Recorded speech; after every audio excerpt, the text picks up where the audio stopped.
Assalamualaikum warahmatullahi wabarakatuh. Kita teruskan lagi dengan puasa Ramadan pula, puasa bulan Ramadan. Puasa Ramadan yang kedua, rukun Islam yang kedua. Ini puasa wajib untuk kita tunaikan puasa. Puasa dalam keadaan puasa zahir dan puasa batin. Puasa zahir adalah kita tinggalkan makan dan minum. Puasa batin sama untuk kita tinggalkan benda-benda yang dilarang oleh Allah Subhanahu wa taala. Seperti puasa pada mulut, tinggalkan mengumpat; puasa pada mata, melihatkan benda-benda yang tidak sepatutnya dilihat; puasa pada kaki kita, kaki tidak pergi kepada tempat-tempat maksiat. Ia bukan sekadar untuk kita tidak makan, tetapi kita puasa secara keseluruhannya. Firman Allah Subhanahu wa taala, ya ayyuhalladzina amanu kutiba alaikumusiyam kama kutiba alal ladzina min qablikum la'allakum tattaqun. Wahai orang-orang beriman, hendaklah kamu berpuasa semacam umat-umat yang sebelum ini berpuasa. Nabi Daud alaihi wassalatu wassalam, kata Nabi SAW, kalau kamu nak berpuasa, puasalah seumpama Nabi Daud. Nabi Daud puasa satu hari, berbuka satu hari. Puasa satu hari, berbuka satu hari. Itu puasa Nabi Daud. Ini kita umat Nabi Muhammad SAW yang wajib adalah puasa pada keseluruhan bulan Ramadan. La'allakum tattaqun. Apa natijah yang paling utama adalah untuk mencapai yang disebutkan sebagai taqwa. Taqwa. Apa itu taqwa? Taqwa orang kata takut bini tua. Bukan. Taqwa maknanya apa? Takut kepada Allah Subhanahu Wa Taala, takut nak buat maksiat, takut nak buat tu, takut nak buat ni. Benar-benar hanya serah bulat-bulat kepada Allah Subhanahu Wa Taala. Sekarang ni kita dah jauh daripada bulan Ramadan. Ada kesan lagi tak pada puasa kita tu?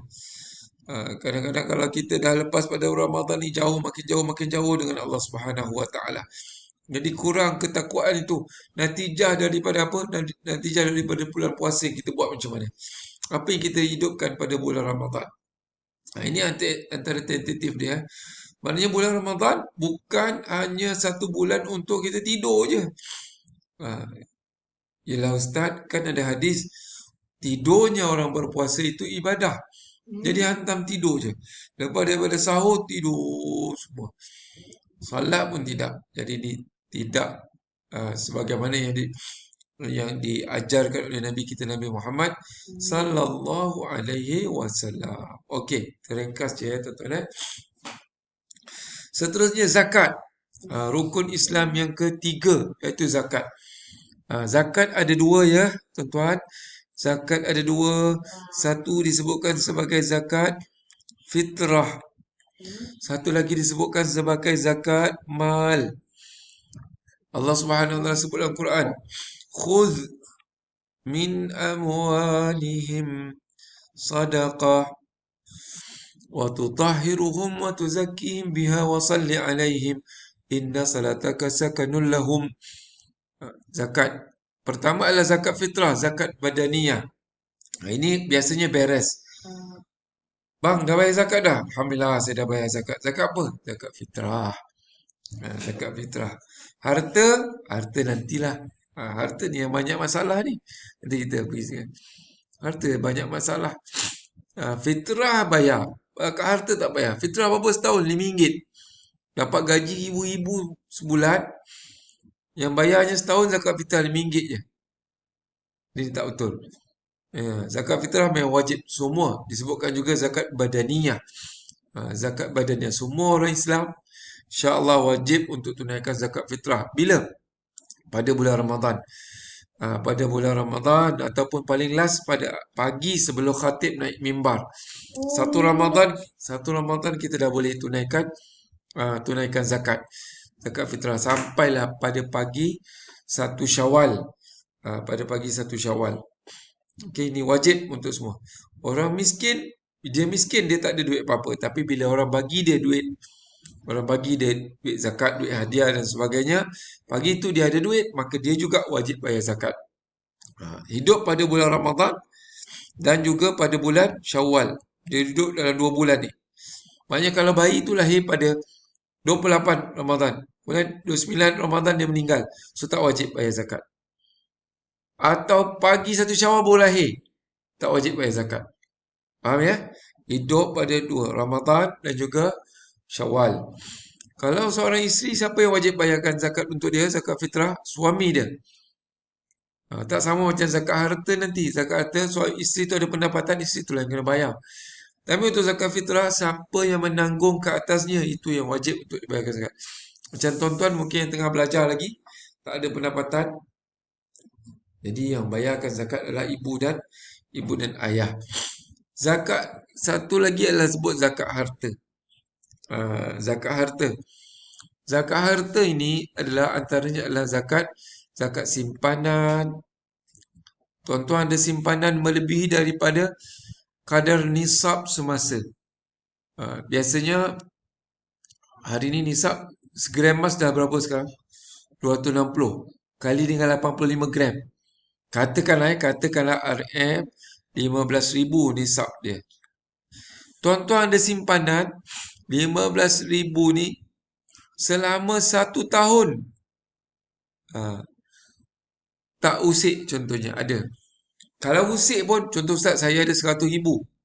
100,000 lebih daripada kadar nisab. Ada keluar masuk, tapi dalam tu mesti ada 60,000, mesti ada 80,000. Masih lagi wajib untuk bayar zakat. Yang penting ni dia punya border dia, dia punya had dia. Had dia 15,000. Maka wajib untuk bayar zakat. Berapa banyak Ustaz? Tak banyak. Inilah jumlahnya. 2.5% saja. Ataupun 1/40. Kalau dalam sebuah kek itu dipotong 1/40 daripadanya. Sikit tak sikit tuan, sikit saja ya, sikit saja. Ini yang Allah Ta'ala mintakan kepada kita. Zakat simpanan, zakat pendapatan. Tuan-tuan kerja nanti jadi engineer ke dengan pihak JKR ke, kerja kerajaan jadi inspektor ke, polis, jadi askar, jadi lieutenant, jadi macam-macam. Ada pendapatan. Kalau lebih daripada kadar had dia, biasanya hari ni tuan-tuan kena kira balik lah. Biasanya kalau gaji kita dah jejak RM 3,500, 4,000, bolehlah pergi pejabat zakat, cuba kirakan. Dia ada penolakan kalau ada tanggungan dan sebagainya.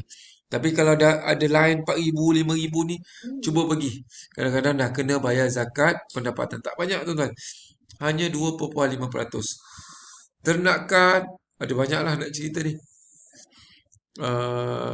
Perniagaan ada banyak, ada macam-macam lagi. Emas, ni lupa nak cakap. Emas. Emas ni kalau disimpan tak pakai, berapa kadarnya tuan-tuan? 85 gram emas. 85 gram emas yang tak pakai, maka wajib untuk dibayarkan zakat. Wajib untuk bayar zakat. 85 gram emas simpan tak pakai langsung. Kalau pakai pula Ustaz, kalau pakai paling tinggi pun, kalau kita contoh kat negeri Johor ni, dia ada ikut kadar uruf. Uruf semasa kita adalah 850 gram. 850 gram emas. 850 gram emas dekat sekilo Jari ada 10, cincin ada 11. Dekat pakai sampai bongkok contohnya tuan-tuan Jadi wajib untuk bayar zakat. Haji. Haji pula wajib juga. Wa atimmul hajja wal umrata lillah, kata Allah SWT. Dia tunaikan haji. Tuan-tuan mesti ada niat untuk tunaikan haji. Mesti ada. Paling tidak mesti ada daftar dekat tabung haji. Kalau mak ayah tuan-tuan tak buat, tuan-tuanlah buat. Simpan duit sikit, daftar. Untuk permulaan ni, tak silap saya dalam 1,350 untuk daftar pergi haji. 1,350. Bagusnya daripada kecil mak ayah kita dah buat. Tapi mungkin mak ayah kita tidak ada kemampuan. Tak apalah, kita buat sendiri, daftar. Andainya Allah Ta'ala ambil nyawa kita dalam keadaan kita belum sempat lagi, at least kita dah daftar dekat tabung haji. Boleh? Faham ya? 1,350 saja. Ni pergilah tuan-tuan. Haji ini satu kefarduan kepada kita. Itu tadi ibadah khusus. Ibadah umum adalah ibadah untuk memenuhi hak diri sendiri, hak sama manusia, hak alam sekitar. Tuan-tuan bekerja ibadah tak? Ibadah. Tuan-tuan tolong orang ibadah. Makan ibadah. Semua ibadah. Tidur ibadah. Beri tandas ibadah. Oh, istimewanya kita tuan-tuan ya. Istimewa kita jadi umat Nabi Muhammad sallallahu alaihi wasallam. Everything is counted ibadah. Semuanya dikira sebagai ibadah. Dikirakan sebagai ibadah. Melakukan apa jua yang meliputi seluruh aspek kehidupan yang baik lah. Yang benda yang baik semuanya dikira. Jadi tuan-tuan dengar ni sekarang tengah dengar pun niatkan sebagai ibadah. Berdakwah, menasyid ke dan sebagainya. Tuan-tuan main bola pun boleh juga. Yalah. Ini kita tuan memakai pakaian ibadah. Okey, ibadah umum mengandungi ta'abbudi seperti perkahwinan, ta'abbud. Maknanya kita beribadah kepada Allah Subhanahu Wa Taala. Contoh menerusi perkahwinan. Kita ada niat untuk berkahwin kerana Allah Subhanahu Wa Taala. Ada juga yang tidak mengandungi ta'abbudi seperti seni bina perkilangan dan sebagainya.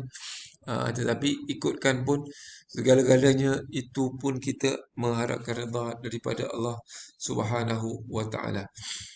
Tips untuk menjadi jutawan dunia dan akhirat: elak-elak daripada tidur selepas subuh.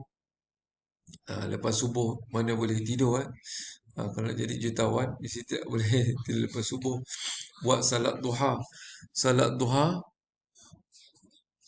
Salat duha paling kurang boleh buat 2 rakaat. Boleh buat 4, boleh buat 6, boleh buat 8, ikutlah. Tapi saya nak suggestkan kepada tuan-tuan paling tidak kita buat 2 rakaat. Pada pagi hari kita buat 2 rakaat salat duha.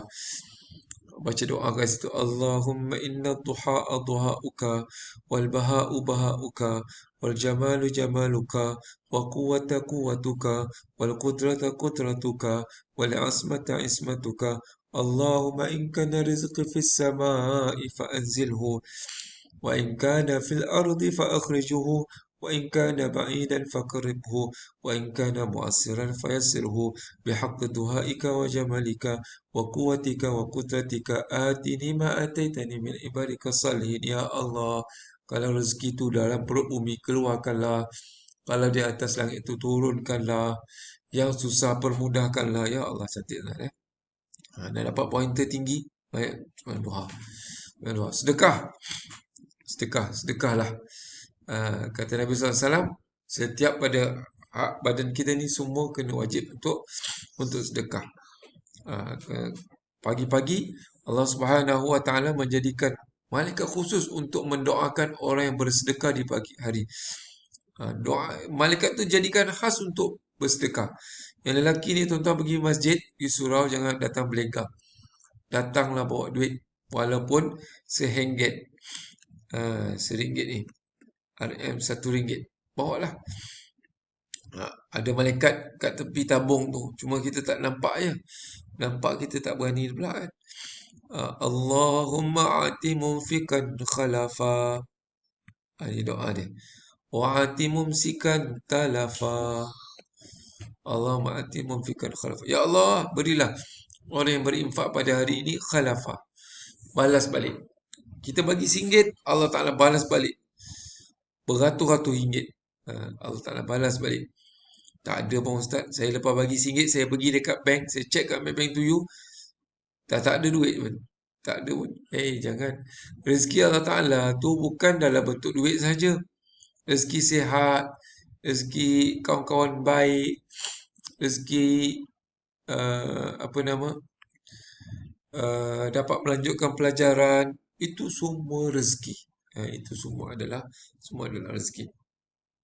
Tidak akan berkurang harta seorang hamba yang melakukan sedekah. Tidak akan wa ma tunfiqu min syai'in fahuwa yukhlifu. Apa kamu berikan, kamu akan dapat kama tadinu tudan, kata Nabi sallallahu alaihi wasallam. Ini nampak tuan-tuan. Tuan-tuan tengok kadang-kadang baca Facebook, scroll Facebook tu kan. Dia kata donate now.